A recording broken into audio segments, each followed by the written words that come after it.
اسلام کیسے پھیلا ہے، اسلام کیسے پھیلا ہے۔ آج یہاں مسجد میں بیٹھ کر کے کچھ لوگ یہ سمجھتے ہیں پھولوں کی سیج پر سج کر ہمارے گھر میں آ گیا ہے، ہم باپ سے مسلمان ہیں، ماں سے مسلمان ہیں، اور اب تو لوگوں کو، ہمارے بچوں کو ایسا بھی لگتا ہوگا کہ بڑے کا گوشت کھانے والا مسلمان ہوتا ہے۔ آسان کام تو ہے۔ میرے عزیزو، اس اسلام کو ہم تک پہنچانے کے لیے جن مجاہدین نے اپنے مجاہدانہ کارنامے نمایاں انجام دیے، ان کی ایک بڑی لمبی فہرست ہے، طویل فہرست ہے۔ آج جو تم سکون کے ساتھ مسجدوں میں نمازیں ادا کر پاتے ہو، یا پھر تمہارے گھروں میں آج دین اسلام کی جو بہاریں ہیں، ان کے پیچھے قربانیوں کی ایک لمبی قطار ہے، قربانیوں کی ایک بہت لمبی فہرست ہے۔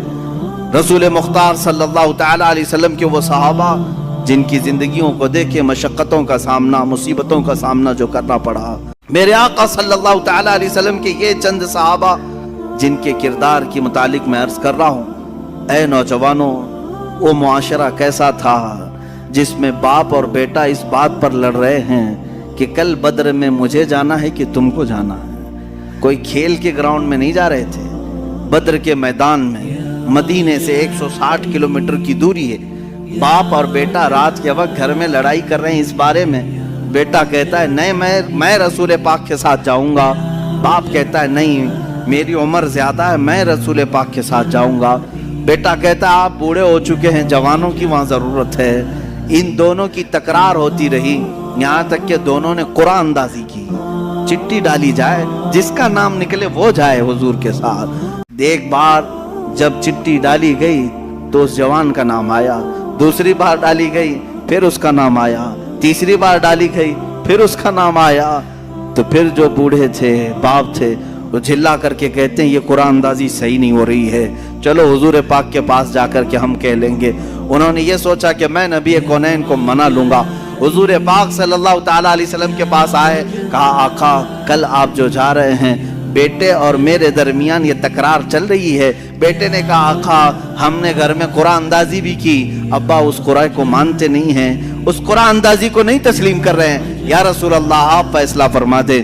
میرے آقا نے دونوں کے جذبے کو دیکھا، جوان بھی جذبے میں کم نہیں ہے، بوڑھا بھی جذبے میں کم نہیں ہے۔ یہی ہے آئین جوان مردی، حق گوئی و بے باکی، اللہ کے شعروں کو آتی نہیں روبائی۔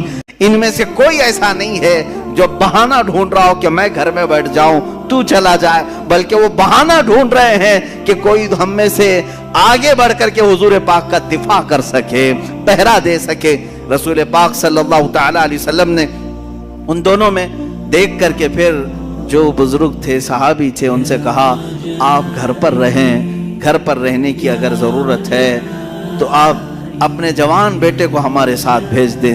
میرے آقا کا یہ فیصلہ آنا تھا، اس کے بعد تو پھر کسی کو پر مارنے کی بھی جسارت نہیں ہوتی۔ لیکن جانتے ہیں وہ منظر کیسا ہے جب وہ بوڑھے صحابی دھاڑے مار کر روتے ہوئے گھر واپس آئے۔ کہا اے کاش یہ بوڑھاپا نہ ہوتا تو مجھے رسول پاک کے ساتھ جانا میسر ہوتا۔ اے میرے عزیزو، یہاں لوگ ہیلے بہانے کرتے ہیں اور بہت سارے بہانے تلاش کرتے ہیں۔